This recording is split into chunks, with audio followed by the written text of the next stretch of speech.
VocalEye Almost Live Zoom. Around the Galaxy in 90 Minutes. Hosted by Amy Amantea. With special guest, Christine Malec. So welcome everyone to this VocalEye Almost Live event. My name is Amy Amantea. My pronouns are she, her. I'm the community outreach coordinator for VocalEye, your host for these Almost Live events, and a member of the blind community. And I want to just extend a real big thank you to all of those who have made donations, all of those who have supported us throughout the many, many weeks that we've been doing this programming. It's been really, really great and helpful. And there's a couple ways that you can support. So one is if you feel like you have capacity to make a financial contribution, there is a link in the chat if you want to do that, or on our website. But the other thing that is really helpful for us, folks, is if you write us a letter, write us a testimonial, write us a note of thanks. And those things all are what funders look at in terms of the value of your experience in this space. And both Ruth and Anthony have written lovely letters, and some other folks. So, you know, it doesn't take much of your time, but we very much appreciate when we get those. If you happen to be watching this event tonight on our YouTube channel, please like and subscribe. Okay, I want to welcome Ingrid into the space because Ingrid is going to offer us our land acknowledgement this evening. So Ingrid, the space is yours, my friend. Thank you. It's lovely to be here again. Always. So I've been thinking about astronomy.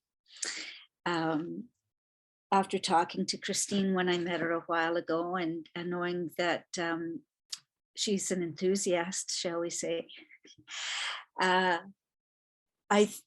thought to look up Indigenous astronomy.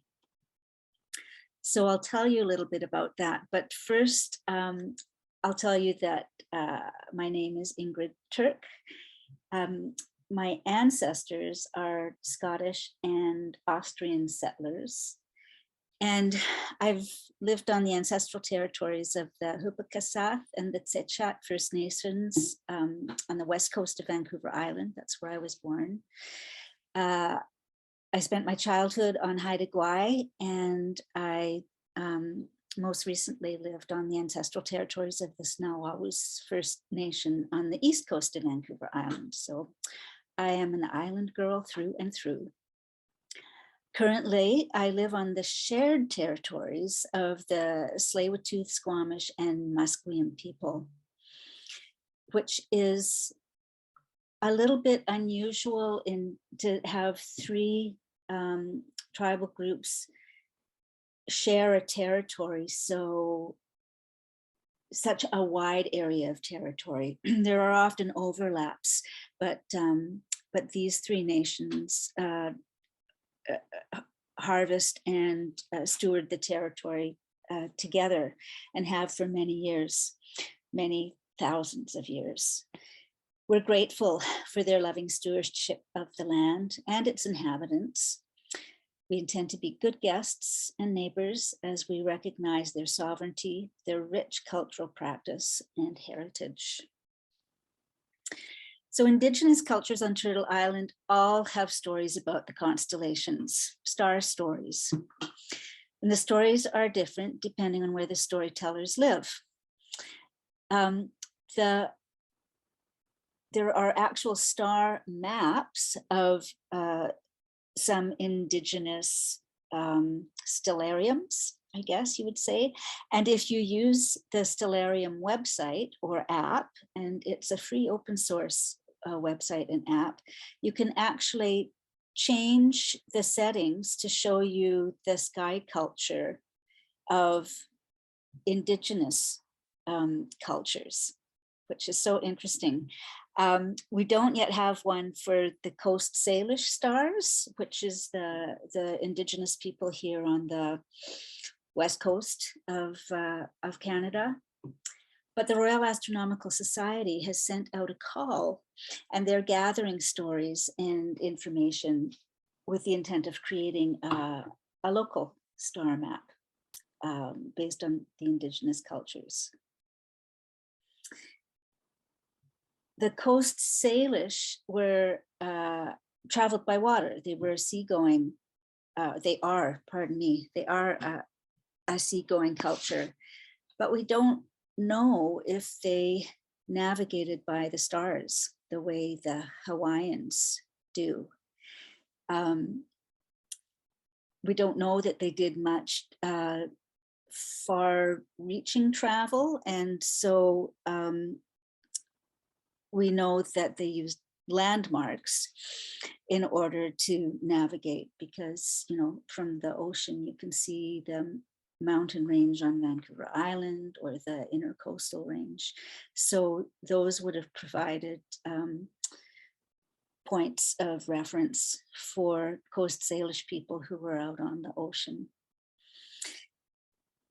We haven't heard star stories, many star stories from Coast Salish people. And a big reason for that is that the storytellers, the children who were born to be the storytellers, either never learned the stories or forgot the stories because of the trauma of being held in residential schools for their childhood and adolescence.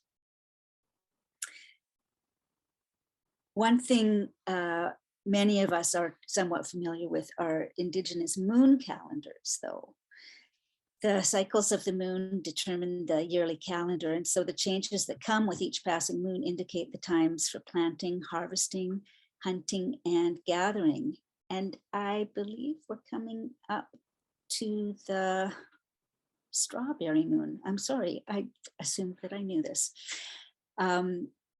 Anyway, if you're interested, there's lots of information online. You can check out the Stellarium website or app and ask the people around you about their star stories. There are some fantastic legends about star people and the populating of the world. Okay, let's enjoy Christine's star stories. Thank you, Ingrid. Okay, friends, welcome to tonight's Almost Live event. It's Wednesday, April the 6th, 2022. Tonight, we're proud to offer you our Almost Live event, number 79, under the O, 79, just kidding. This one is called Around the Galaxy in 90 Minutes, and we kind of marketed this as a speed date with the cosmos with our special guest host in the space, Christine Malec. So let's just say hello to Christine. Hello, Christine. Welcome back. You're on mute, I think. So if you want to make sure that you are, oh, now you're not on mute. There we go. There you go. 2 years, you know, you think I'd have this stuff down. Still working on it. It happens.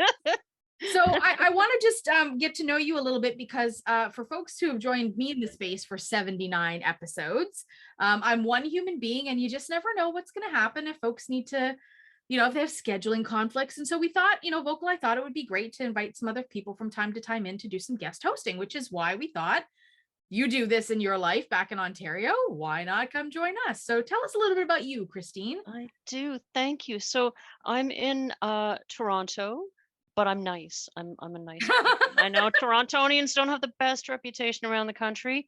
Kind of not deserved. We're pretty friendly people, pretty friendly folk. I'm a member of the blind community in Toronto. I'm co-host of the Talk Description to Me podcast, which is a description related podcast that I work on with JJ Hunt, who's an audio describer.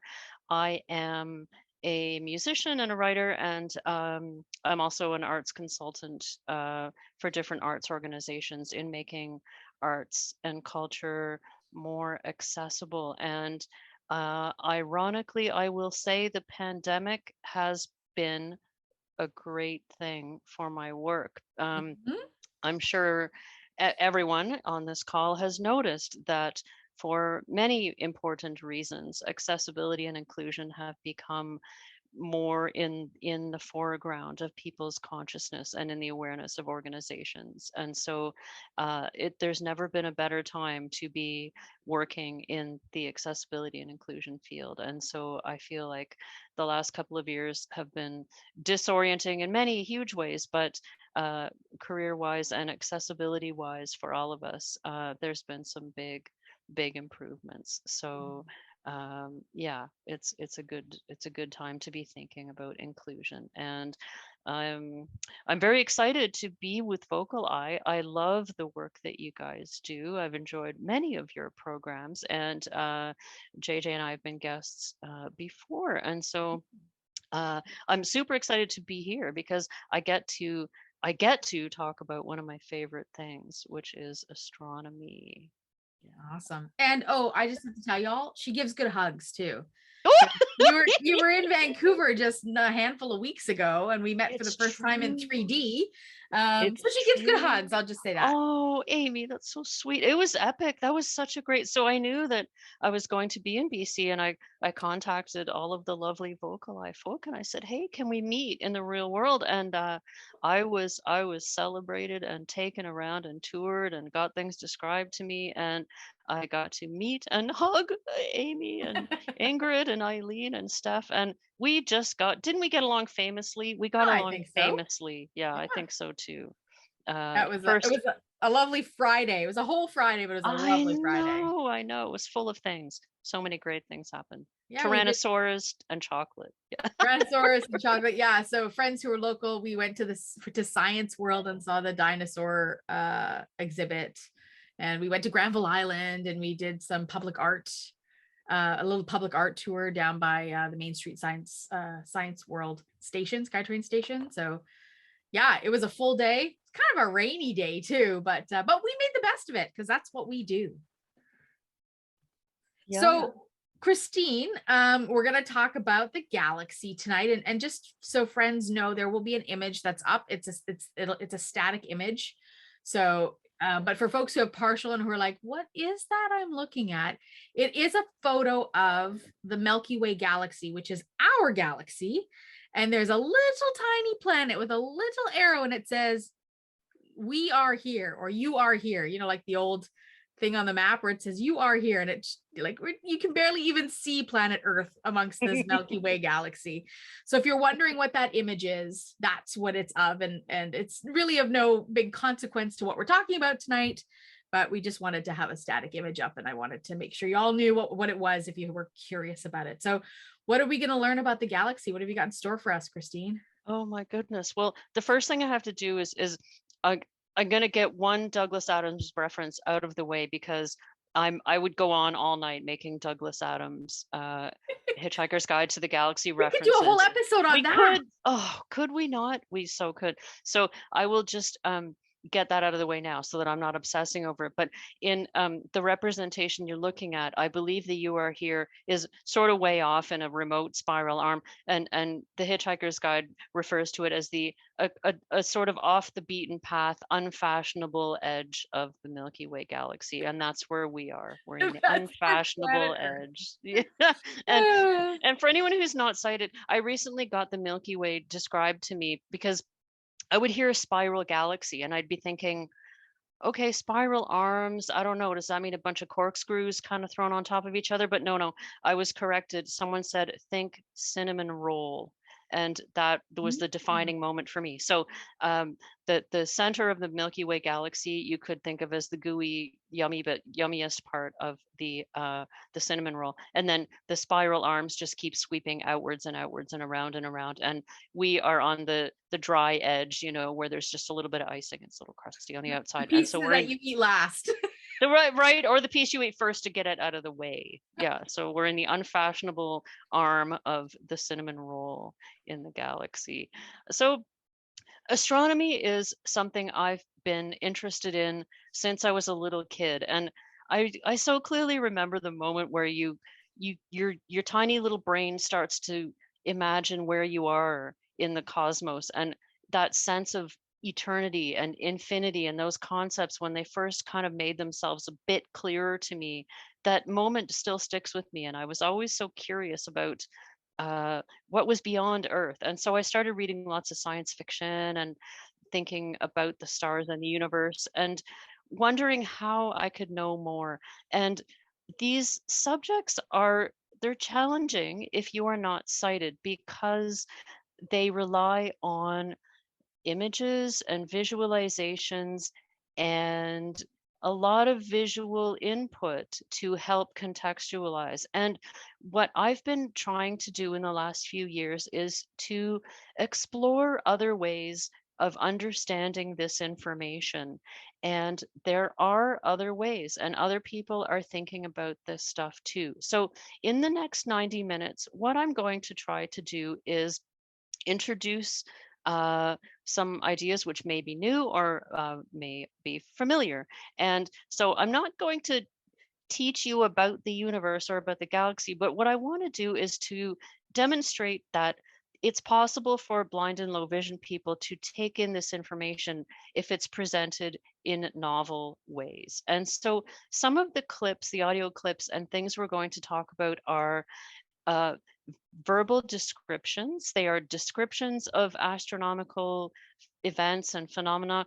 Some are sonifications, which I will explain later, and some are the more poetic approach to astronomy and where we fit into the universe. So there's so many different ways to understand big concepts, and that's kind of what my goal is to introduce some ideas that are new or some things you may have heard of before, but just ways in to start thinking about the universe. And I really appreciated Ingrid's introduction because it triggered a memory for me of I was involved with a festival last year, and they had an event in the evening that they had initially titled City Lights or something like that, and they renamed it to call it Guided by Starlight. And they did this because it was a gesture to decolonize our language. And this really is something that stuck with me, that we can change the way we speak to reflect a different sense of where we fit, even in North America. And so Ingrid referenced native cultures, some of whom did use starlight as a guide. And so the heavens have always been a huge part of human culture back as far as we know in history, because ancient Sumerians 3,000 years ago were making astronomical observations. So a curiosity about the stars is universal in the human sense of universal, which means all humans in all cultures have an interest in this. Right. And so this can be a real abstract topic. And I thought that maybe we would start with something a little lighter, just to get us just to ease in with a little rhythmic language. And so I found this lovely thing called the Space Poem by the Mothball Poems for Kids on a YouTube channel called Saja and Kaba. And the poem is by Candace Alvaro.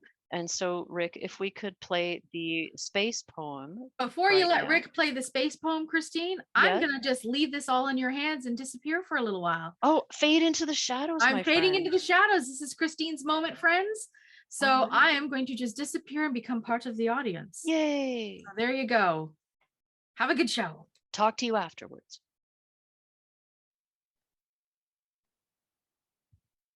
Space, space, this must be the place, filled with beauty, wonder, life, and grace. From what we see and what we know, there's so much space and many places to go. There are 9 planets in our solar system alone, with the sun at the center, and the third one our home. There's Mercury, Venus, Earth, and Mars, then Jupiter and Saturn, and many stars. Then way out there at the edge of it all is Uranus, Neptune, and Pluto, so small.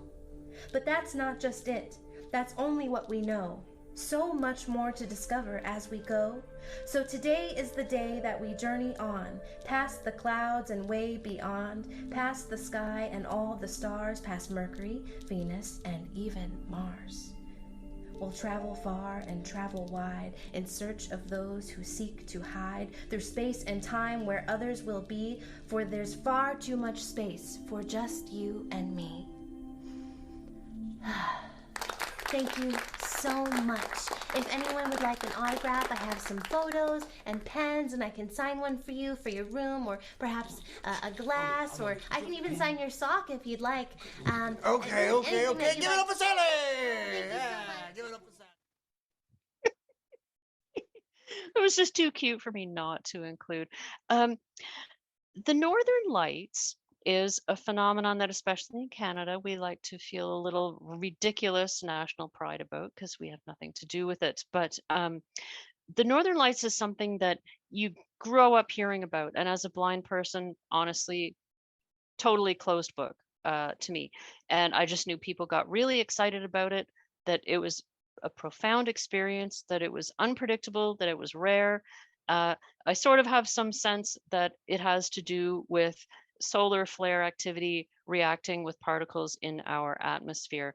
And so um, I'm not going to try and give a technical explanation of what the Northern Lights is. However, I have some golden material which comes from audio describer JJ Hunt. And in the course of the podcast called Talk Description to Me, I get us to cover as many aspects of astronomy and space exploration as JJ can tolerate, because clearly it's a passion of mine. And so when we did an episode on the Northern Lights, it was a slightly different experience for both of us, because it's not just description related. I didn't want JJ to just say it looks like this and then you see that. I wanted some sense of the feelings that you get looking at the Northern Lights, because it's not just like, oh, there's a sign over there. It does seem to have a profound meaning to people who look at it. It places you in the cosmos and on the planet in a way that people often find a little challenging to describe, but that people universally find powerful and profound. So I'm sure some participants in the Zoom room tonight have experienced the Northern Lights to some extent, which I have not as a totally blind person. So later, I hope that you'll keep this in mind, and we'll come back to this during the Q&A, because I'd love to hear other people's perspective on this. But what I'd like to play for you now is a clip from it's about 6 minutes, 7 minutes, and it's from JJ Hunt, the professional audio describer, and he's giving us a kind of capsule version of the Northern Lights. And this was just so memorable to me, and it filled some spaces in my understanding that were really important. So Rick, if we're ready, if we could play the second selection of the Northern Lights, please. The Northern Lights are also called Aurora Borealis, and this is a very general understanding of what's going on here. But when the sun ejects a cloud of solar gas, and then 2 to 3 days later, those solar gases reach Earth, and they collide with our magnetic field. Now, the magnetic field is invisible, but essentially there are tails at the poles. And when the solar gases interact with the oxygen and nitrogen atoms that are present in those tails, the magnetic field tails, they produce this dazzling light.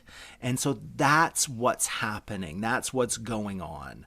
And you can see the Northern Lights year-round if you are in some parts of the far north, like very far north in Alaska and Greenland. The best time of year is in the full winter and into early spring. That's when it gets as low as, in parts of northern Ontario we see them. I've had the experience of seeing the Northern Lights a few times in my life in person, and then for this I did a lot of research online as well. So I'm going to be drawing on my experiences seeing them in person, and also the wealth of visual information about this that's available online. So, here's one thing I should start with. There isn't just one kind of Northern Light. There's a fluidity to it, and different reactions cause different colors and different shapes and different qualities and textures. So there's not just one thing that I'm going to be trying to describe. I'm going to try and describe the array of things. So starting with shape, sometimes there's a ribbon-like quality to the Northern Lights. A long ribbon will sometimes cut across the night sky and then double back on itself and fold back and forth as it cuts across the horizon. And they do tend to be fairly close to the horizon, these ribbons. They have a relatively hard bottom edge that they tend to soften as it reaches up to the higher edge of the ribbon. So sometimes the ribbon has clearly defined edges top and bottom, and it looks like a band, like a real solid ribbon of wavering light in the sky. But sometimes it looks almost like a line of soft flickering flames. So it's more solid at the bottom, but the flames kind of flicker up toward the heavens. And then sometimes the ribbons aren't really clearly defined at all, and they look more like waves in the sky, waves of color, as opposed to these clearly defined ribbon shapes. And the colors, I mean, they're fairly extraordinary. There are pinks, greens, yellows, blues, violets. When the solar gases collide with oxygen, it creates the golden yellows and the green colors. And when that gas collides with nitrogen, it produces the reds and the violets and sometimes those blue colors. And images that are online obviously can be tweaked, especially the colors. You can really pump up the colors in post-production in videos and in photographs. But the colors can actually be fairly shockingly vibrant in real life. Just standing under them in the dark sky, you can see colors that are almost neon. So the greens tend to be like bright apple green colors, or they go down to like a more muted mint green color sometimes. And the blues range from vibrant sky blue colors to more muted turquoise colors. And the violets, there's an unnatural neon violet color, like hot pink violet, that is honestly, it just doesn't look like it's the kind of color you would see in nature. It looks like honestly like a tweaked color on Photoshop or something. But it's up there. This unnaturally neon violet color, hot pinks and pale mauves. So all of these colors can go in the ribbons, in the waves, and the movement, the quality of this light it really does vary. So you can have a sky that has just a few ribbons of light, or you can have a sky that is fully awash with color. Sometimes there are slowly swirling clouds of muted colors in different palettes, and sometimes there are layers of different colors, like almost like the sky is filled with a close-up detail of a nighttime rainbow. So you'll have a band of red, and then above it a band of green, and above it a band of this purple mauve color that are kind of muted because you've zoomed in so much on this rainbow. And the movement when you're standing under it in person, the movement of these lights tends to be slow and gentle. There's a calm quality to the movement of these lights.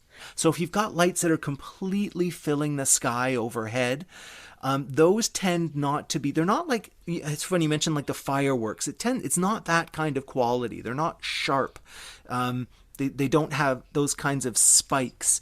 They tend to have a quality that is softer and gauzier, like you are seeing those kinds of lights through the sheer curtain.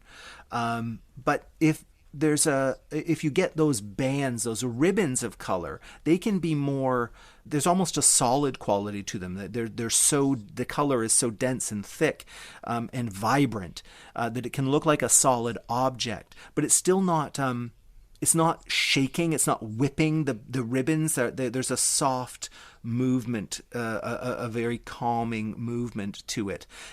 Sometimes I think that they remind me a little bit, the ribbons have like a snake-like slithering quality to them sometimes. And then the other colors, there's almost, that reminds me a little bit of like when you mix oil and water and they one kind of rides on top of the other and they don't coalesce. There's always a separate quality to it. And there's an oiliness to the swirling action of some of these colors. And it's an experience that when I've spoken with sighted people who look at it, it's hard for them to describe. And so I think JJ does a good job there. And it's so ephemeral, but it's a way that sighted people interact or feel like part of the cosmos in a way that just maybe looking at the moon that you see every day doesn't evoke. Um, and that's why I think that passage was really powerful for me to hear. Um, I'd like to read some quotes from famous people, not from myself, about space and why it matters. And I liked these all for different reasons. So the first quote I have is from Larry Niven, who's a somewhat well-known, well, he's a very well-known science fiction writer, if you are a science fiction reader, which I am. And he says, the dinosaurs became extinct because they did not have a space program. And if we become extinct because we don't have a space program, it will serve us right. Uh, Alan Bean, who is an astronaut or was an astronaut, I find it curious that I never heard any astronaut say that he wanted to go to the moon so he would be able to look back and see the Earth. We all wanted to see what the moon looked like close up. Yet, for most of us, the most memorable sight was not of the moon, but of our beautiful blue and white home, moving majestically around the sun, all alone in infinite black space. Socrates, the ancient Greek philosopher, said, we must rise above the earth to the top of the atmosphere and beyond, for only thus will we fully understand the world in which we live. Plato, who was an ancient Greek philosopher, also around at the time of Socrates, so, we're talking 2,500 years ago, said, astronomy compels the soul to look upward and leads us from this world to another. Carl Sagan, an astronomer, said, the cosmos is all that is, ever was, or ever will be. Our feeblest contemplations of the cosmos stir us. There is a tingling in the spine, a catching in the voice, a faint sensation as though a distant memory or falling from a height. We know we are approaching the greatest of mysteries. And Christy McAuliffe, Challenger astronaut and educator, said, space is for everyone. It's not just for a few people in science or math, or for a select group of astronauts. That's our new frontier out there, and it's everybody's business to know about space. I like that selection because it's kind of from a wide group of people, and everyone's got a perspective on space. Another perspective on space is sonifications. Now, a sonification is when you take data and you turn it into sound. So we are used to having data turned into a visual form. And even if we're not sighted, this is the form that data takes for us. So, for example, if we have a whole bunch of numbers about COVID-19, it's put into a graph or it's put into a pie chart. So the data is taken and it's put into a visual form that makes it very easy for sighted people to parse, to understand. And because we live in a sighted world, that's how data is usually dealt with. What sonification does is it takes data and puts it into the form of sound. And so it's equally valid to a visualization or a visual form of data presentation, but it's more friendly for blind folk. And so there is an astronomer and musician he's an astrophysicist and a musician. So of course, I love him. His name is Matt Russo, and he's Toronto based, and he works with the Chandra Observatory, which is a limb of NASA, and they deal in non-visual data. So everything they explore from space through telescopes is X-rays or infrared or ultraviolet, things that the human eye cannot see. So no one can see this stuff. It's not optical. So what they end up with is a lot of data. So what do they do with the data? One thing they do is to create visualizations that sighted people can look at to help them understand. Another thing is to create sonifications. So these are small projects of sound. They are creations that take the data and do something different with it. And so I have a few of these, and I love them because they give me a bit of the feeling I think people get when they look at the night sky, which is the kind of visceral understanding that comes from feeling something in your senses, not just processing it through your brain.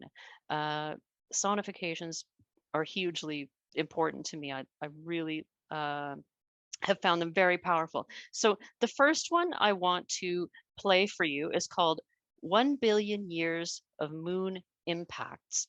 So I'm going to read from Matt Russo's page to explain what you are about to hear. One moment.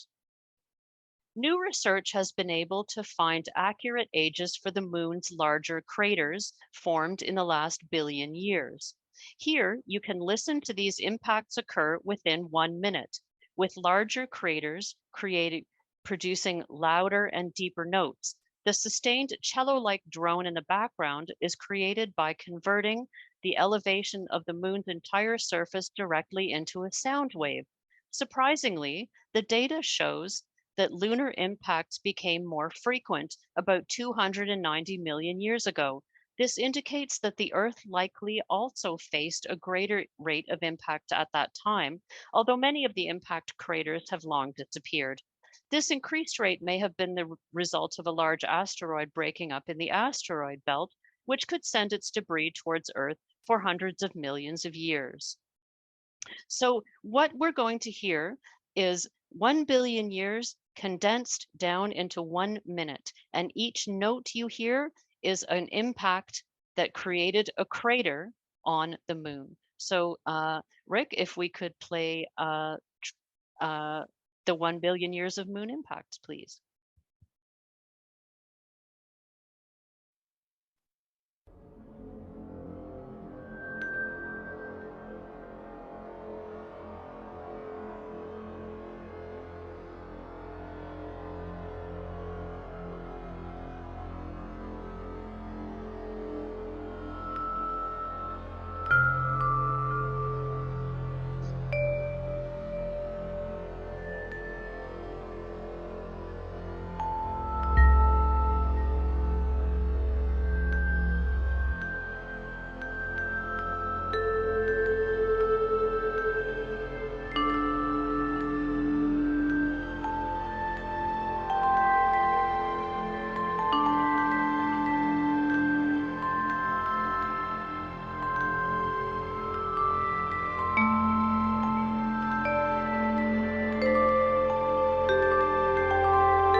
When I first encountered these sonifications, I would read it, listen to it, read it, listen to it. I found them challenging to really understand. And so if you're feeling a little puzzled, a little flummoxed, completely understandable. So in that, you heard a sustained note, which represents the lunar surface, the surface of the moon. The little pings and the different sounds you heard were impact craters. And the deeper and louder the note, the deeper the crater, hence the larger the fragment that impacted on the moon. So that's for me a really clear example of using sound to communicate data. So that could have appeared as a graphic, that could have been an image where you saw impacts or an animation. But in this case, the data was turned into sound. And it's one of my favorite ways that astronomical data is becoming more accessible, and there's an in for people who do not experience the world visually. The next sonification I would like to play is called TRAPPIST-1. And the TRAPPIST-1 solar system is some distance from Earth, and it's one of the planetary systems that has been fairly well mapped. So finding planets outside our solar system is the the latest hot thing in astronomy. And we're going to talk a bit more about that in a few moments. But the TRAPPIST-1 system is remarkable because of the ways the orbits of each planet happen. And what Matt Russo did with this is to highlight the ways the planets move around the sun. And so I'm going to read from his page in which he explains what we are about to hear. We used a numeric simulation of TRAPPIST-1 to play a piano note every time a planet passes in front of the star, a transit, and a drum every time a faster inner planet overtakes a slower outer planet in the conjunction. Excuse me. To assign pitches, we simply scaled up the orbital frequencies by 212 million times to bring them into the human hearing range. The TRAPPIST-1 system is a resonant chain, which means that the periods of the planet's orbits are very close to whole number ratios, example 3:2, 4:3. This is exactly what makes two musical notes sound consonant when played together, and as a result, TRAPPIST-1 creates a beautiful but slightly twisted harmony. For the same reason, the transits and conjunctions occur in a steady repeated pattern. The crackling sound heard toward the end is Keibler's K2 light of the star's observed brightness sped up by many times. And so that's a little hard to parse, but what it means is that every piano note you hear is a planet passing. And so the effect in the end is to hear the different speeds at which planets are orbiting this particular star, and the planets get added as the sonification proceeds. So Rick, if we could play the TRAPPIST-1 sonification, please.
It's discordant, and I wouldn't call it music.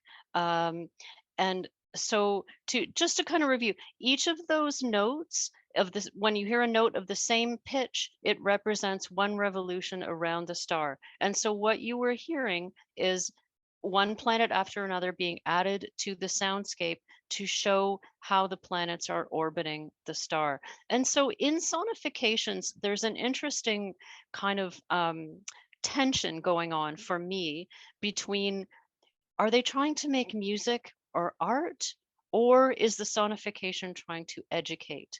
And so Matt Russo and I have kind of a collegial relationship, and when he makes a new sonification, he'll often send it to me and say, what do you think? And my feedback is always, make it more simple, make it more educational. And that's because I'm coming to it from a blindness perspective. And this is where the tension comes in, is that when they started doing sonifications, Chandra was shocked by how popular they were.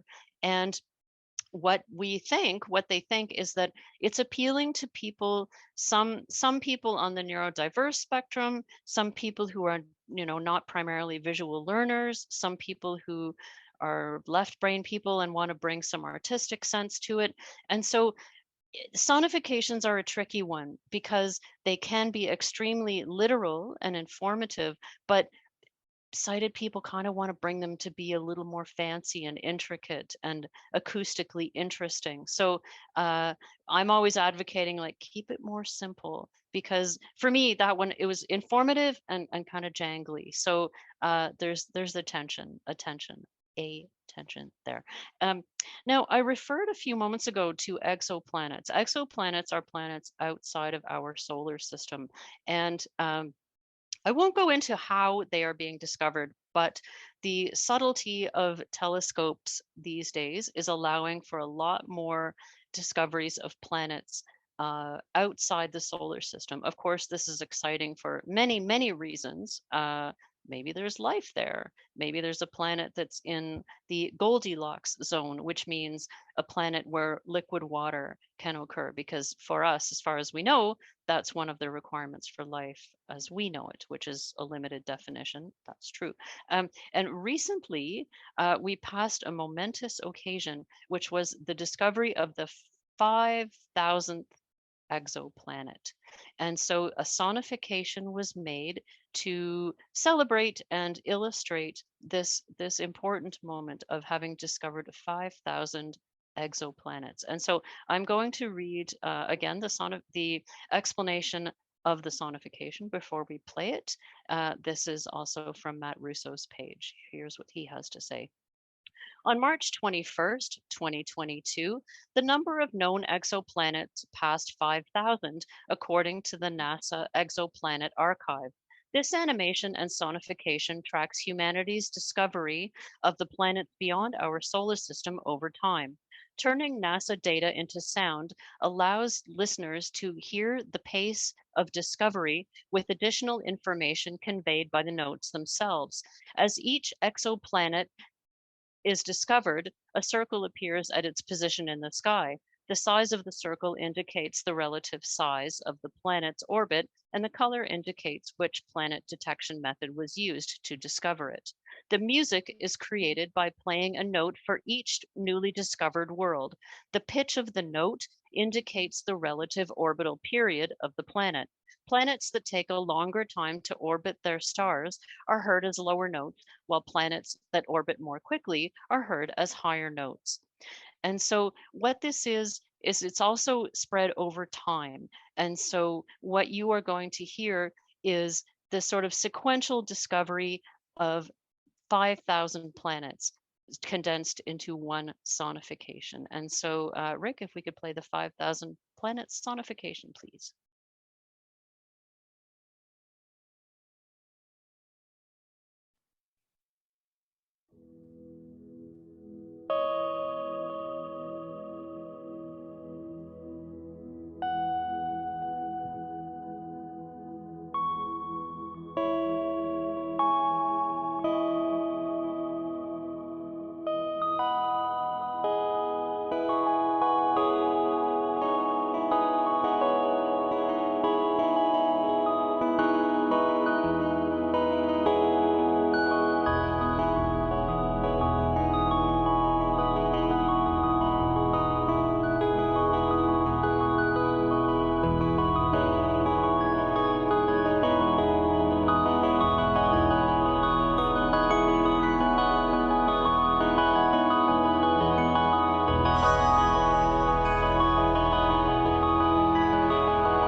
So what's exciting to me in that particular sonification is that it's clearly obvious that the rate of discovery is accelerating. And so each note that you heard there was a planet outside the solar system being discovered, and it just got faster and faster and faster. So the rate of discovery is accelerating, and that to me is it's exciting. It's an exciting time to be even an amateur astronomy buff like me.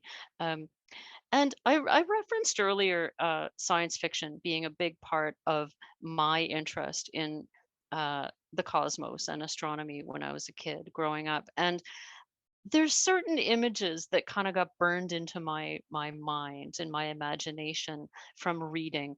And one of them is being on the moon. So you're reading a science fiction novel, people are on the moon, and watching the Earth rise. So if we're on the Earth, as we all are, people will watch the sunrise or people will watch the moon rise. And even if you're blind like me, you have some sense of what that looks like. You've had some of that described. You've got a sense of what that means.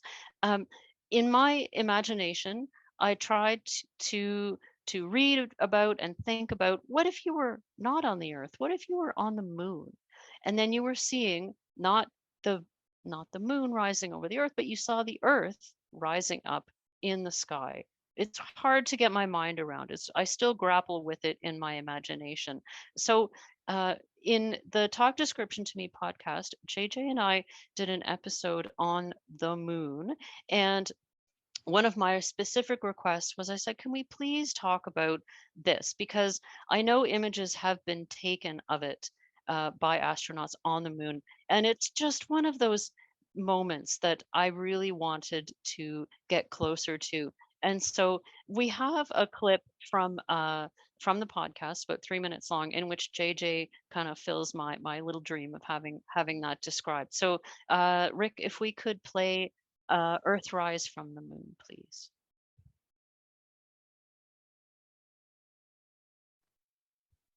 There are some videos online, some that are filmed, like actually filmed by astronauts on early Apollo missions. And then there's some composite videos from footage captured by lunar satellites. So I'm not sure if they're actually on the moon or if they're just on the far side of the moon. And they're composite images, so they're pieced together using photographs, and they might be tweaked and color corrected in some ways. But the Earth rises behind the lunar horizon, obviously, in much the same way as the moon rising on Earth. But there are some very important visual differences. So first of all, there's nothing to be silhouetted against the rising Earth. There are no buildings, no trees. I haven't seen any mountain footage. I mean, there are, there's topography to the moon, so theoretically you would have that, but I haven't seen any of that footage. So all of the footage I've seen is just the surface of the moon, this pocked, dusty, gray lunar surface, and that's the surface in front of this rising Earth. And the scale is also reversed. So the composite videos that are taken from lunar satellites, they actually depict the lunar surface with a curve. So you can see the curvature of the moon with the Earth rising behind it, which is different than on Earth. On any time you're taking that on Earth, it's going to be, the horizon's going to look either flat or it's going to be filled with buildings and trees or whatever. But you're never going to see the curvature of the body, which is pretty fantastic. And this also makes the moon look small and the Earth look big. Of course, the Earth is bigger than the moon. So when you take that into account, you can see the curvature of the moon. It just makes the Earth look, to our minds that trick us sometimes, look even bigger, right? And then the most striking difference, of course, is the color. So the moon appears to be in black and white. Everything on the surface is gray. And the background is black space. It's not blue sky or cloudy or anything. It's just jet black. So when the Earth, this blue ball streaked with swirling white clouds and green and tan land formations, when it starts rising up, it's the first bit of color in this video. It's a little bit like the Wizard of Oz when everything turns to color for the first time. It's really quite striking striking. It's like, oh, suddenly this video's in color. You know, it's really quite amazing. I'm honestly getting chills just thinking about it. It's really, you see how clear and crisp this blue ocean planet with the white clouds. You see how clean and crisp and colorful that is compared to the gray and black of space and the moon. One of the reasons I love that is that it plays with our sense of perspective. And that's one of the things about astronomy and space exploration that always is a pull for me, is that it plays with our sense of perspective. And it never makes me feel puny and insignificant. I mean, it does, but it doesn't. It doesn't crush me under the weight of how infinitesimal I am. But it's just, for me, I love the emotional acrobatics of trying to get my mind around where we fit in the cosmos, which is that we are pretty darn small. And one of the most fun ways I have found recently to indulge that urge to figure out where I fit in is something called the Sky View app. Now, this is an app. It's iPhone. I believe there's an Android iteration as well. Totally, it's downloadable from the App Store. It's free. It's called Sky View, and it is gold. I'm obsessed with this app. It is so much fun. It's not made with blind people in mind, but it's completely accessible. VoiceOver does fantastic with it. And although I don't think she's on the call, I'm going to thank Tammy Adams for cueing me to this because it's such a gift. So I'm going to explain what it is. And then I recorded a short demo so that I wasn't bumbling around with my iPhone. But I'm going to explain what it is first. It is a way to find out what's in the sky in astronomical terms. So there's a few different ways this can happen. The first thing you're going to hear in the demo is you point your phone anywhere and it just tells you what is there astronomically speaking. So it's not actually using your camera, it's using its position and GPS to tell it where it is, but it uses your camera as the focal point. So wherever your camera is pointed, that's where it thinks you're looking. So although it's not using the camera, that's your point of reference. And so one of the things the app does, no matter what time of day it is, you open the app, you tilt your phone around, you move it whatever direction, and when you stop moving, it gives you an announcement. It will tell you what astronomical body is up in the sky, or it's even satellites. It knows what satellites are in orbit. If you're pointing at a satellite, it will tell you that too. Another feature of the app is called sightings. And what that does is it gives you a list. So it might say, if you're looking in the northwest of the sky tonight, you might see Mercury. And so it's a way to find out if you're a visual person and you want to look up, if you happen to live in an area without light pollution, it will tell you what is visible in the sky. One of my favorites is you can set a favorite. So I've set a bunch of favorites. I set all of the planets in the solar system, the International Space Station, the center of the Milky Way galaxy, the moon, and the sun. What happens is, and this will be demonstrated in the demo as well, when you want to know where something is in the sky, you open this function in the app and you hear a beep. And you tilt your phone until the beep speeds up, speeds up, speeds up. You keep tilting, moving your phone in different directions. When the beep becomes a solid tone and stops, you know your camera is pointed at that object. And this is surprisingly useful if you're blind. So I used it. Where did I use it? I used my compass a lot, but I used it to find where the sun was in the sky. I was indoors and my light perception isn't that specific. And so I made it look for the sun, and there's the sun. And the moon, I especially enjoy that because the moon, goes in phases. It's moving around all the time. So you can use it to locate the moon, or if you want to know where is Mercury in the sky, where is Venus, and so you get auditory feedback from the app. And the app has this this I'm not going to say cheesy. Okay, I just said it. It's a bit like spa music. There's a bit of spa music in the background, but I kind of like it. You can turn it off. It's configurable, but in the demo, you will hear a little bit of cosmic spa music, and I actually kind of like it. And so, Rick, if we could play the Skyphone iView demo, that would be great. Thank you.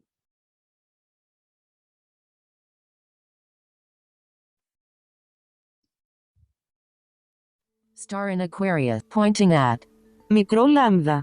AQR. Star in Aquarius, pointing at SL16 rocket body, 1995 -058, pointing at SL16 rocket body, 1998 -045, pointing at Microro. Sig. Star in Cygnus. Pointing at 8 Sig. Star in Cygnus. Pointing at 98 Her. Star in Hercules. Turning towards the east. Pointing at H Her. Star in Hercules. Above horizon. Pointing at Micro Epsilon. Sir. Star in Serpents. Pointing at Micro Epsilon. Sir. Star in Serpents. Pointing at Psen. Star in Centaurus. Above horizon. Pointing south. Pointing at Asen. Star in Centaurus. Southwest. Pointing at Micro Vita. Pic. Star in Picture. Pointing at Gamma. 01 Key. Star in Keelam. Pointing west. Pointing at Zorak. Star in Eridanus. Northwest. Pointing at 35 Eri. Star in Aries. Above horizon. Pointing straight Pointing up. at Acellus Australis. Star in Cancer. Above horizon. Tilting. Pointing at 12 Com. Star in Coma Berenices. Above horizon. What I did is I used the search function to select a bunch of favorites. And what that means is that you can easily get to a celestial object and find out where it is in the sky. So I'm going to demonstrate that now because it's just so fun. Tab bar. Favorites. Tab. Jupiter. Largest planet in the solar system.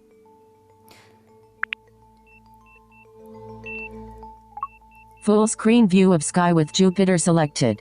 Full screen shows a set. Now you're hearing a beep because my phone is now pointing down. What I want to do is keep tilting the phone until that beep quickens and finally becomes a solid tone. And that means my camera is pointing right at Jupiter. So here we go. There. The phone is sort of tilted toward me a little bit to the northwest, above the horizon line. So that tells me where Jupiter is in the sky. How cool is that? I'm going to back out of this. One Jupiter day is only about largest planet in the solar system. You also get lots of info here about Jupiter if you wanted it. One Jupiter day is only about 10 hours. Show me in the sky. But show more information button. All of these have a show more information button that lets you find out some factoids about stuff. Let's see. Moon. Natural satellite of the Earth. The moon. I like to do this one because, you know, the moon, it changes every day. And sighted people can look up at the sky and see the moon. And since I can't do that, this is a very fun way to track it. So I'm going to double tap. At the moment, my phone is pointing at the floor. Full screen view of sky with moon selected. Additional options displayed. Shows a settings window. Okay, I'm tilting my phone upwards, above the horizon. Okay, I'm about 30 degrees above the horizon, pointing north. Let's see what we have to say about the moon today. Search. Moon. Heading. Show more info for moon. Deselect Moon, natural satellite of the Earth. The Moon is currently in its waning crescent phase, 27.3 days into the lunar cycle. Double tap for more information. Button. And it's March 29th, and so that helps me place the moon both in its phase and where it is in the sky.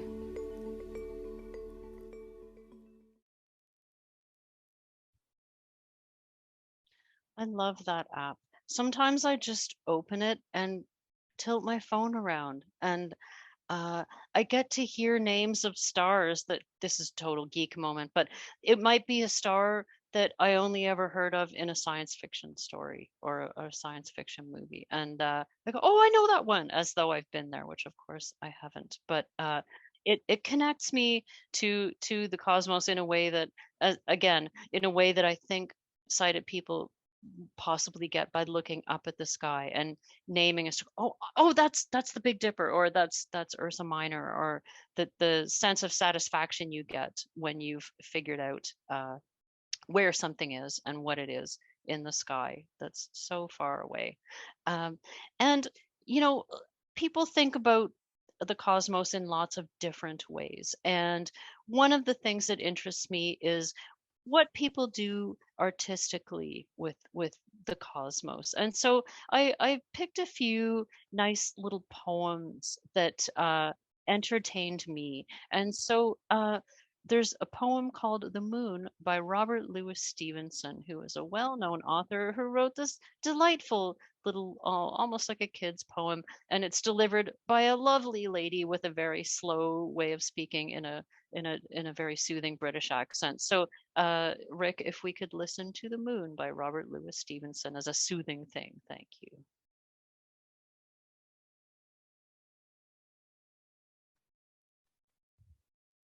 The Moon by Robert Louis Stevenson.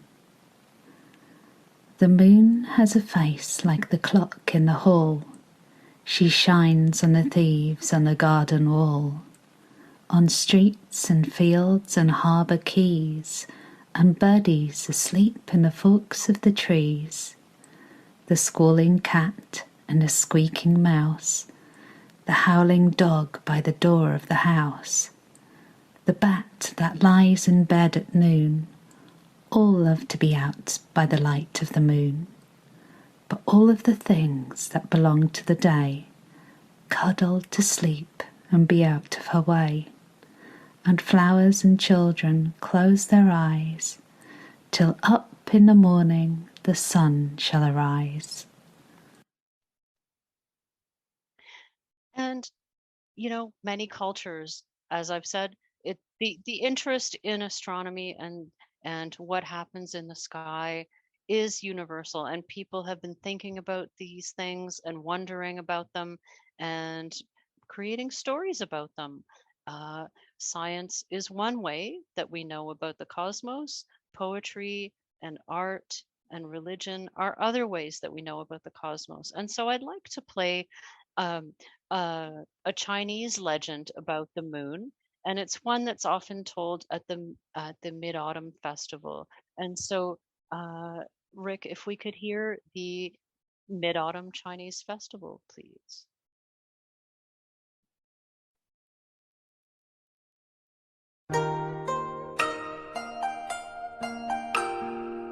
As the legend goes, in the distant past there was a beautiful woman called Chang'e. Her husband Hou-Yi was a brilliant archer. At that time, there were 10 suns in the sky, and the people on Earth were living in the blistering heat. To save the Earth, Hou-Yi used his bow and arrow to shoot down 9 of the suns. Hou-Yi was respected as the national hero and received an elixir of immortality as a reward for saving the people from the heat of multiple suns. However, the elixir only had enough for one person, and both Chang'e and Hou-Yi didn't want to leave each other. But one day, one of Hou-Yi's students tried to steal the elixir when he wasn't home. In order to protect the elixir from thieves,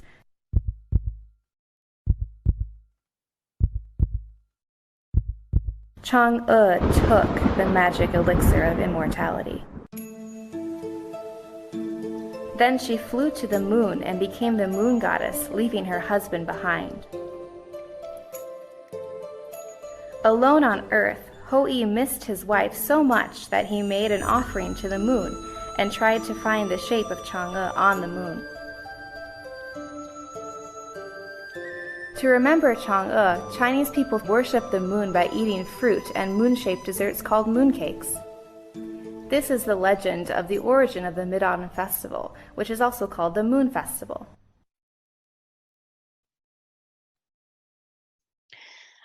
One of the things that I like to think about also in terms of astronomy is how long astronomy has been something that people have studied. And so archaeologists can tell us that ancient Sumerians, 3,000, the ancient Egyptians, 4,000 years ago, were looking at the sky. They were observing, they were making observations over months and years and decades and even centuries, and using observation and analysis without telescopes, without calculators or computers.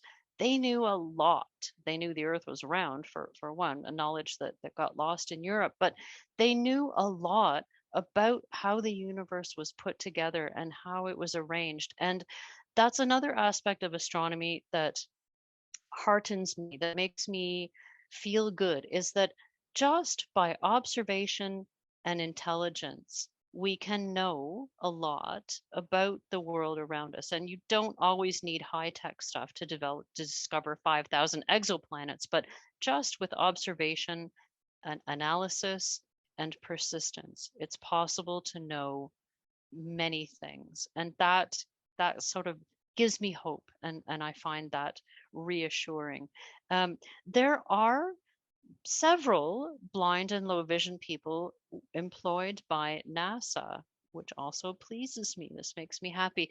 There's particularly an astronomer named Wanda Diaz Persad, and she uses sonifications to listen to her data, the data that she's collecting. And she lost her vision over time, and she asserts that she hears things in her data that she might have missed by seeing them in her data.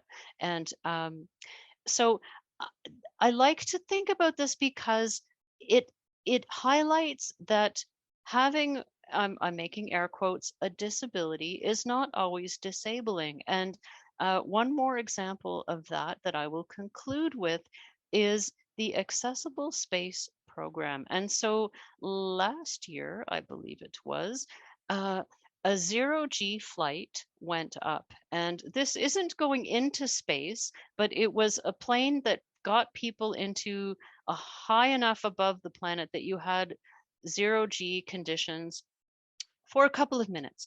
And they filled the little plane with people who are labeled as having a disability. So there were some people with hearing loss, hard of hearing, deaf people, some people with prosthetic limbs, some people in wheelchairs, and some visually impaired folk. And the intention of this was to highlight that in a completely different environment like 0G, what is normally seen as a disability on Earth could actually be an advantage. And so for visually impaired folk, for example, our perception of our audio soundscape is more detailed. And it's not the cliche, oh, you must have better hearing, but we definitely process what we hear more thoroughly. And so in an environment like, for example, a space station, where you're relying on a lot of different things to tell you how safe you are,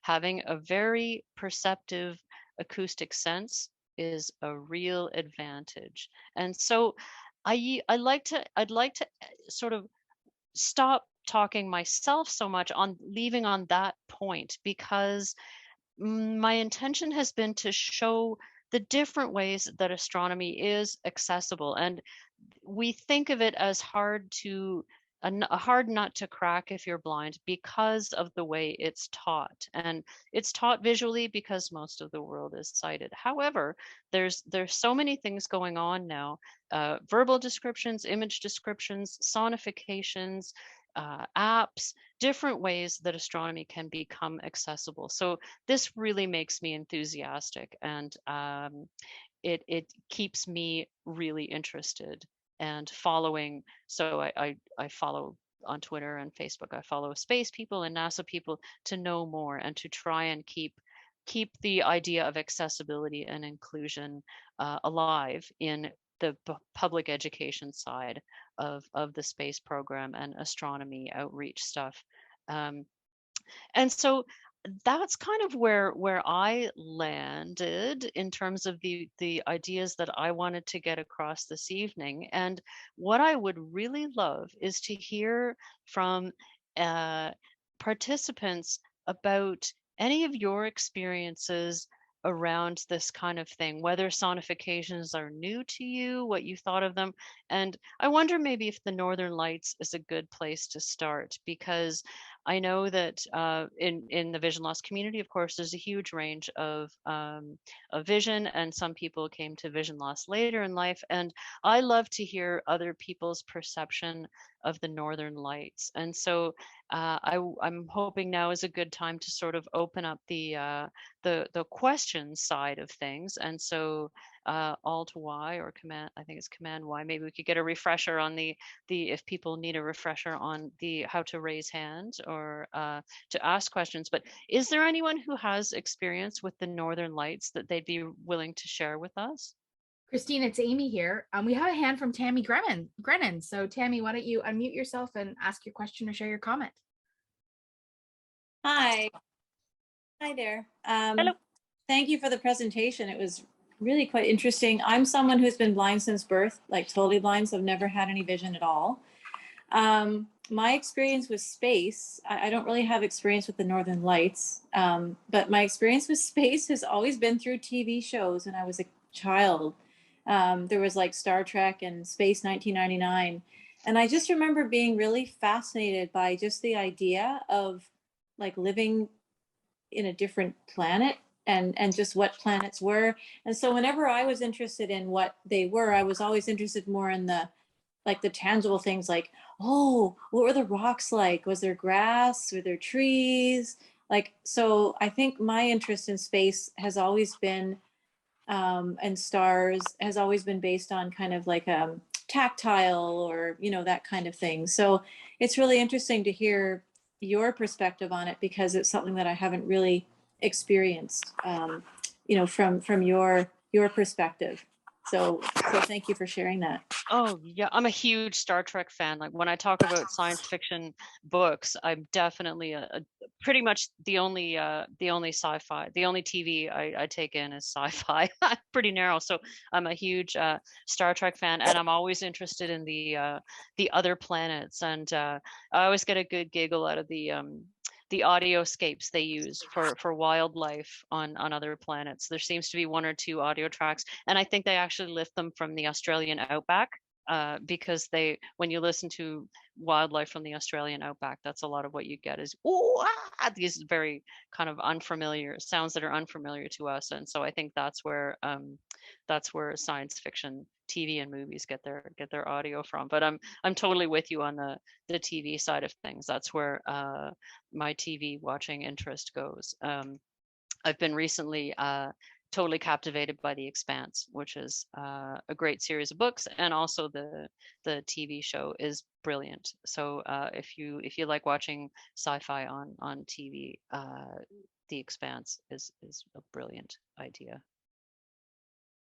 Christine, is it helpful if I help moderate the hands? Yes, please, if you could. I don't get to see who they are, so all good. So thank you. Megan has a hand. So Megan, why don't you unmute yourself? I love the whole thing, especially when you hear the earth rise, even though you don't feel it, right? But my question is, where is this plane that takes you above the planet? And how can we get on it? Yeah. Yeah. I think it lifted off from somewhere in California, and the first time when it went up before, it was limited to, you had to be living in the United States. So some of us on Oh. this call, I know, I was very sad face. I was Ah, discouraged by that. So I'm hoping that they dang. will. I know, right? So I'm hoping that they will expand that sometime in the near future. The ESA, the European Space Agency, has committed to including people with disabilities in their astronaut pool. So, I'm not going to qualify for that. I'm too old, but it gives me hope that people with disabilities are being considered. And so that plane thing, I just started listening to a podcast that's talking about Sherry. She's a linguist, a visually impaired lady who did go up, and Sina Baram of Prime Access Consulting, who's a bit well known. He went up too. I'm trying not to resent it. Everyone's happy for him. I'm happy for him.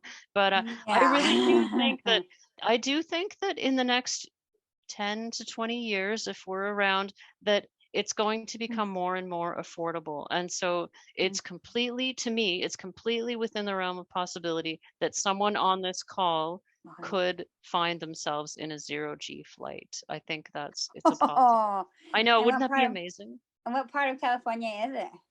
I'm sorry, I don't remember. I'm sorry about that. That's okay. That's okay. That's okay. Yeah. Dang, I'm gonna put that on my travel list. What's your interest? Why do you want to try it? I'm curious. Well, because I'm starting a travel group, and I think that would be a great experience because I got people from TCS that have disabilities, and that would absolutely would love that. Absolutely would love that. I mean, I think without it, if we could come on to that would be great. It's really it's really interesting because there's another way to actually simulate that, which is scuba diving. And so that's one of the ways astronauts train, is they spend time underwater, and with buoyancy and weights, by combining them, you can achieve the effect of zero gravity. And so although you may not get out into space, it's more likely, there's potential, there's a greater likelihood of getting yourself into some scuba gear and getting underwater. So to simulate those conditions is actually possible, and that's an achievable goal. I've never done that before. That could be pretty scary for me. Oh yeah, well, they're similar. There's similarities between going out in space and being underwater. There's a lot of similarities there, and the 0G aspect is one. And like I said, that's how astronauts train. So an achievable goal. I think it's an achievable goal. Okay. Thank you so much. Thanks, Megan, for your comments and your questions. We'll take Myra's hand in just a moment. I'm just curious because I wondered about these zero gravity chambers that are, I think I've heard of them on the planet Earth, where you can go into a chamber and they suck out all the gravity and you kind of float in weightlessness. There's two things to say there. I don't think you can't remove gravity. What you can do, you can remove all of the air pressure. So a hyperbaric chamber or hypobaric chamber, but you could make a vacuum chamber where there's no air. But one thing you can do that also simulates zero gravity is a sensory deprivation tank. And so what that is it's a bit coffin shaped, so don't be weirded out, but you lie down in it, and it's got about a foot of highly salinated water that's at blood temperature, at body temperature. You pull the lid down over you, and for those who have vision, you can choose to be in complete darkness. And what this does is it kind of recreates a zero gravity feel also, because the water is so buoyant and it's the same temperature as your skin. And so you have no sensation of weight, and you have no sensation of touch, and your ears are underwater, so you can't hear anything, and it's dark, so you can't see anything, and you might smell the salt and you don't want to taste the salt. But that experience is something that people do Some people find it relaxing, some people find it meditative, some people find it hallucinatory, some people find it downright terrifying, so they would never do it. But there's no way to achieve zero gravity on Earth except in water, and highly salinated water. If you don't have scuba gear, highly salinated water will do it. So there are a few ways to simulate parts of the experience. And they have like some spa treatments that do that. Yes, Yeah, it's sometimes part of a spa regime. Yeah, And yeah, in fact, in in Ontario, you can go if you get referred by a massage therapist and you get them to say she needs an hour in a sensory deprivation tank, they call them flotation tanks because it sounds better. Your massage therapy benefits will cover an hour in a flotation tank. So check that out. In BC, if you have insurance, you may qualify in some way to spend an hour in a flotation tank. I recommend it if you're not claustrophobic. It's very cool. I really liked it. I enjoyed it. Okay, Myra, you're up, my friend. Just give Myra a moment to unmute. I got Myra. Yeah, love the presentation. It's really, really exciting. I have just one thing I'm going to say. I did see the Northern Lights in October of 2001. No, of 2001. And my husband and I were on a train from Thompson, Manitoba, going up to Churchill. So it was an overnight train ride. Oh. And we were going the cheap way, coaches. And there, about 1 or 2 in the morning, there were the Northern Lights outside the window. And what I remember are splashes of greens and yellows. It was very, very exciting. And I had about 5 or 6% vision at that time. And so that was a highlight of that trip for me. Myra, can you say something about what it felt like? So we've got a good description from JJ about what it looks like, but did you have an emotional response to it? Just excitement.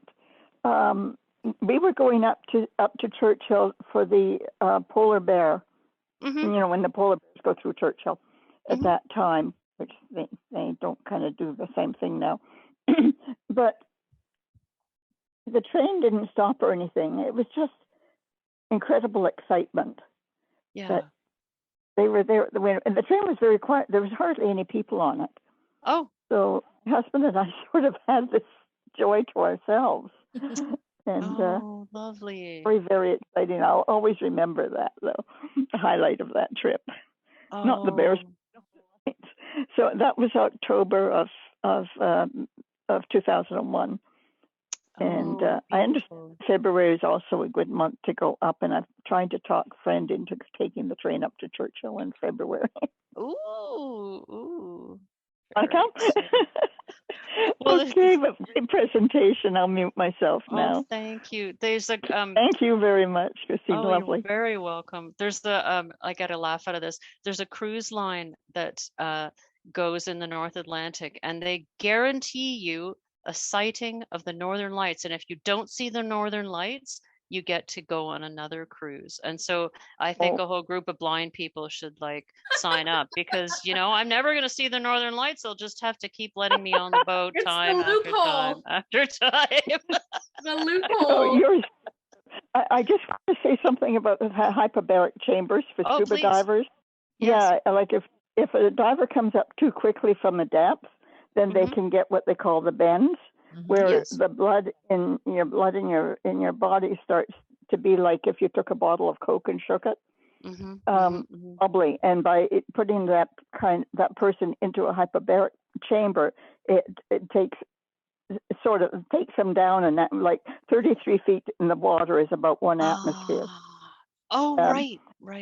Yeah, so they can take them down 1 or 2 atmospheres, and then gradually bring them up to the Earth atmosphere, and that's what temperature does. But if you're diving, it's quite incredible, that feeling of weightlessness. You can have 20 or 30 pounds of weight on you, and when you get down a ways, it feels like you don't have anything. Right. Because everything is weightless. It's just incredible. Anyway, I won't take any more time, but thank you so much. Okay. No, thank you. I've got questions for later. Thanks, Myra. Always nice to hear you. And we've got a hand from Lori. We've got Lori. Okay, I'm here now. I was having problems with the computer. I have a friend who's highly enthralled with space. He loves space. Can you recommend a book or something he could read more about space? Because he wants to know more about it. He's also visually impaired, but he can read the large print. Can you recommend anything that he can get to help him learn more about space? It depends a lot on how much he knows already, how old he is. It's 45. He's 45 and he knows some about space, but not a great deal about space. He just knows he's very interested in it. Is he on social media at all, like Facebook No, or Twitter? he's not. No, okay. He's not.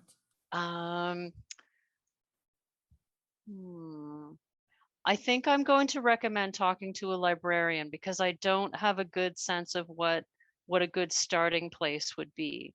When I see him Friday, I'll recommend that to him because he loves space and I don't know anything about it. I'm not, I used to watch Star Trek and all that, but I'm not a big space person. I used to be able to see the moon many, many, many, many, many years ago when the vision was still good enough, but I can't see it anymore.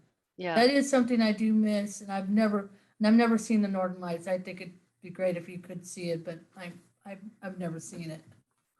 Yeah, the moon is a one that I kind of feel a bit not nostalgic, but wistful about. I would like to be able to just look up and see, oh, there it is. And moon sightings during the day too are particularly interesting to me. Sometimes you can see the moon in daylight, and that's a neat image that I'm a little wistful about as well. So yeah, that's one of the reasons I love the Skyview app, is that I can at least find out the phase of the moon and where it is in the sky. How do you say the name of the app again before I can mention it to him? Oh yeah, absolutely. Skyview. So SKYVIEW. And you know what? That's actually maybe even a better and more fun resource than a book, because it's all sorts of facts right at your fingertips. So you poke on Jupiter and you can read all about Jupiter, and there's more information, and you can drill down further and further, and he can actually locate it in the sky like I did in the demo. And that's remarkably powerful. Like reading about it is one thing, but knowing, oh, it's over there, as though, you can't really see it, and a sighted person couldn't see it either, but to know that you know where it is in the sky. It's like bird watchers, right? You spot a red-breasted whatever and you get really excited. I know what that is. And so there may be even a more intense enjoyment for him in using something like the Skyview app because because it's immediate. I'll just tell you really quick, my dog didn't care for some of the sounds on the, I had to calm him I can understand that. I didn't care for all of them either, frankly. Yeah, he didn't care for some of them, and I had to lie on the floor and calm him down because he has anxiety issues. So so it was a little tough on him. Space is a big place. It can be intimidating. I understand. Yeah, some of those sonifications. You're welcome. Yeah, some of those are kind of jangly, for sure. They're not necessarily pleasing to the ear. So I hope your pup's okay. Yeah, take care of Lego, Lori. He's part of the VocalEye family. Oh, we have a hand from Misty. Give Misty a moment to unmute.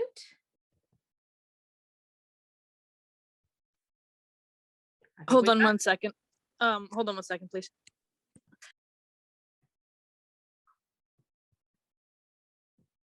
Where, Christine, did you find this app? How did you learn about it? Yeah, so I was doing, I was facilitating a presentation on the solar system, and from a guest presenter for a program that I do for the CNIB. And one of the participants who's blind, she's interested in astronomy as well. And just at the end, when I'd said, okay, good night, everybody, and I was just about to click the close the meeting, she said, oh, wait, I have one more thing to tell you. And she said, you should check out this Skyview app. And she said, she said things that intrigued me. And so I went away and downloaded it, and I was geeking out all night. Like I was just lying in bed going, tilting the phone around. And so it was just from a fellow, another blind person who I'm not sure where she found out about it, but boy, I was grateful because it's just like, it's viscerally satisfying. It's like, there's Mars. I know where Mars is right there. Or even down there, like, oh, the International Space Station is, on the other side of the planet at the moment. And you can track it because it goes around the Earth twice in a day, the International Space Station. So if you check your app throughout the day, you will note that it's in different places because it's moving. Yeah, love that app. Very cool. I'm gonna try it later. See what I hear. Let's see if Misty is ready to join us. Okay, can you guys hear me okay? Yes. Yeah. Okay, hi, this is Misty from the good old state of Indiana in the US. I actually heard about you guys through a retweet from Talk Description to me. Oh, yay. So I'm glad to be here. I am a huge space nut, space geek, space tweep on Twitter. Actually, I first got onto Twitter because of the space community there. Very small community, but very tight knit, as you probably know. So I'm more on the side of the human space flight aspect of it than like the other astronomical aspects. Excuse me, but I do have interest in those as well. A couple of things. Radio astronomy. Have you delved into that to any extent? I have listened to online a couple of radio telescopes that have detected, for instance, meteor showers and things like that. And I've actually been able to listen to meteor showers. Do you have any experience with that? Ooh, my experience with that is with Chandra, because they do they get their observations from various sources, and so I've done a bit of work with them doing consulting on image descriptions, and so some of their data is radio astronomy, but they do lots of other things too. So not a lot, probably less than you by the sounds of it. It sounds like you're hooked up to some pretty cool stuff. Okay. Another quick comment before I actually have a question for you, if I may. Some of the sonifications that you were playing actually kind of reminds me of what I I and others call space music, or some people know it as ambient music. Sort of very floaty, synthetic music, which really does remind one of space, hence the name space music. There's a program here called Music from the Hearts of Space that specializes in a lot of that highly synthesized, floaty, almost embryonic kind of ethereal music. I would just search ambient music, space music, both of those. And I think Music from the Hearts of Space does stream, for instance, on TuneIn. So if you just search Hearts of Space, it's a weekly program on public radio here in the States. Oh, cool. I would definitely check it out if you're into like kind of experiencing sonically sort of what space feels like, if you will. So on the Skyview app, it's first of all a more practical question, all one word, correct? Skyview if I were to search it. Yes. Okay, awesome, thanks. And so on the subject of tracking the ISS, I know a lot of folks have, a lot of sighted folks would be like, oh, ISS is going over tonight, I'm going to go out there and watch it. How up to date and live would the Skyview app be? So like, could I just actually track it across the sky at the same time as sighted people were tracking it? So like I could go outside and as sighted people watching it go across the sky, I could track it as well. Yes. Yeah, it's in real time. So you need, you have to have your data turn out like it's doing stuff in real time. So yeah, absolutely. Awesome. In fact, you probably have a better line on it than the sighted people, unless you're in a really dark area. That's like interesting. You'd have less, you probably have light pollution around, which most of us do. Yeah. So you might have a better sense of where it is in the sky than your sighted. Yeah, we got a street light right out in front of our yard. So nice. Awesome. Well, thanks so much. I appreciate all of this. It's amazing. Great experience. Right. Excellent. Bye-bye. Yep. A lot of things to learn tonight, Christine. My brain is full, but in a good way. But in a good way. Have you got one particular favorite thing about space? I'm just curious because I know there's a lot, but I think for me, it's wondering whether there's other life and thinking that I feel confident that there is. There's gotta be. But it's a matter of time and scale and distance. And so we may never know about it. But I love to think about that, and that it's not so much like, oh, we're not alone. Like, it's not really that. It's more a voracious curiosity to know what other life would be like. How did evolution play out somewhere else, and what does intelligence look like in another species? So the distances and the scale, they're great mental exercise for me. They're great mental acrobatics that I enjoy constantly and forever. But the real curiosity for me is, in my lifetime, will we ever be contacted or contact another form of life? And probably not, but it's not because it never existed or isn't there, but the distances and times involved are so vast. But for me, that's probably the pull, is to wonder about other life and other intelligences. I think you need to like write a book. I'm not smart enough for that. There's lots of smart people writing books, but thank you. Oh, it could be fiction. The fiction. Fiction. Yes. About what is discovered on another planet, or what you think is on another planet. I'm just saying. One of my favorite I'm just quotes, saying I'd read it.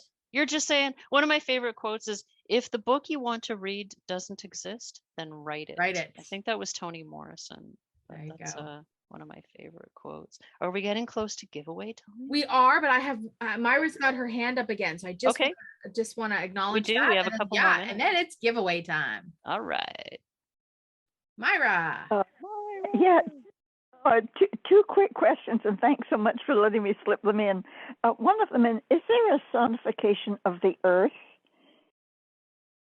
That we could listen to things hitting, the history of things hitting the Earth, like, and actually say where they were, like the Gulf of Mexico or Quebec. I wish. I do not know of one, but I'm going to ask. Since I know Matt, I'm actually going to say, hey, could we do one of those for the Earth? That's a great idea. And tell us where they are. Yes. That would be so exciting. My other quick question is, the 5,000 planets, I understand that planets circle a sun or a star. So how many stars would have been involved in the 5,000 planets that they've discovered? A great question. Not necessarily 5,000 stars. So it's possible that more than one planet was discovered around the same star. So I was wondering how many stars involved in. That's an excellent question. So certainly no more than 5,000, probably less than 5,000, but I don't know the actual answer to that, but I wish I did. That's an excellent question. I'll try and find your homework, out. Dear. Thank you. I need that. I like homework. Okay, I'm going to mute myself. You're always great for great questions, Myra. Thank you. Myra also gives great hugs, I'll just say, because Myra's come out to Vancouver several times and we had dinner, and Myra also gives great hugs. I want to hug Myra. Myra, I want to hug you. We're in the same city. We can do that. I was going to say, you're much closer than I am, but we can do that. We can do that. Yeah, that's right. We have a hand from Nancy and Peter, so I'll let them unmute. Nancy and Peter, I think I know who they are. Hi, Amy. Thanks for letting me contribute. I have a friend or a best friend that we've known each other since she was 3 and I was 4, whose husband has written a series of space books. And so for those of you who are geekish and like about the stars and about outer space, check out a series by Dennis E. Taylor. That's Dennis with 2 N's. 2 N's. E. Taylor, Taylor. And the series is called the Bobbyverse series. You know Dennis Taylor? I know Dennis Taylor personally. I was at his wedding, yes. Oh my gosh, I've read all of his books. Oh, there you go. You don't need me telling you about it. Oh, they're great books. He's a really fun writer. Very, very fun book. And they are available on audiobooks too. They are. Which makes it really Somebody needs a signed copy. I have one. Oh my gosh. I love not of his the books. Bobbyverse. I have the original of his first book, which was called Outland. Okay, I haven't read that one. Which is Parallel Universe, I think. They're read by Ray Porter too, who's a great reader for Audible. Oh my gosh, that's so exciting that you know him. Yeah, he writes very readable. They're very, very readable books. And he's steeped. He's steeped in the sci-fi lore, and he cites Star Trek all the time. And yeah, great books, great narration, great recommendation. And is he only available on Audible, or are there other platforms? Good question. I downloaded my books on Kindle. Okay, so Kindle. Oh, okay. I wonder if he's So voiceover can read them. through like the Yes. Stella Library or through Yeah, I don't Library know of that. Congress, maybe. I don't know. It's a good Yeah, I question. got mine through Audible. Whatchamacallit? Bard, maybe. No, the CNIB one. The Sela one. Yeah. Sela, that one. Oh, they have them? Okay, I think so. great. But don't quote me on that. I might be Okay. wrong. That's my husband. Okay. Well, yeah, Audible definitely does. But yeah, and Ray Porter, great narrator as well. Mm. Oh my gosh, that's so exciting. Wow, thank you for sharing that. That really made my day. Yeah, great recommended. Dennis E. Taylor, great books. Really good writer. Awesome. Well, I don't know about you, Christine. Ready for some giveaways? It's feeling like a giveaway time. Like a giveaway time. So since you are our guest host, I'm going to let you run the giveaway. So do I get to choose a word? Well, you can, but first we got to bring Sarah. Oh, here's Sarah. Sarah just magically appears in the space. Ah. Hello. Sarah's got all of the names generated of who's in the draw tonight. Mm-hmm. And if you want to pull the name Christine, then I will just leave you in Sarah's hands to do that. Okay. So fill me in on the arcane wisdom here. Do I pick a word? Is that how this works? Any word you like. I'm going to go with satellite. Okay. So anytime you're ready, I'm just going through the names. Say your word and we'll pick the winner. Satellite.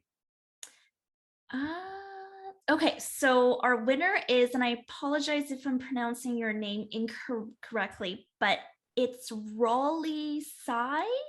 Oh, Rolly. I know Rolly. Rolly. Hey. Congratulations, Rolly. Rolly's in Toronto. Oh, Rolly has been to many of my events. Hello, Rolly. How sweet. Very cool. That's nice. So Rolly, just so you know, we'll connect with you outside of this meeting and we'll get you a raffle prize that is relevant to your area. That's how we make this equitable, folks. This is not the first time Rolly has won something. Rolly won some big chocolate basket at another event too. I think Rolly's got like a deal with the cosmos going on somewhere because I remember Rolly winning something that I wanted. That's what I remember. Horseshoe. Congratulations, Rolly. That's awesome. Awesome. All right, friends. Well, with that, I think that we will end the recording. And thank you so much, Christine, for guest hosting tonight. And we may see you back in the space. You never know when Christine might pop back in. So thanks so much for joining us. VocalEye, vocaleye.ca. Special thanks to our funders, the Canada Council for the Arts, the British Columbia Arts Council, the Province of British Columbia, and the City of Vancouver.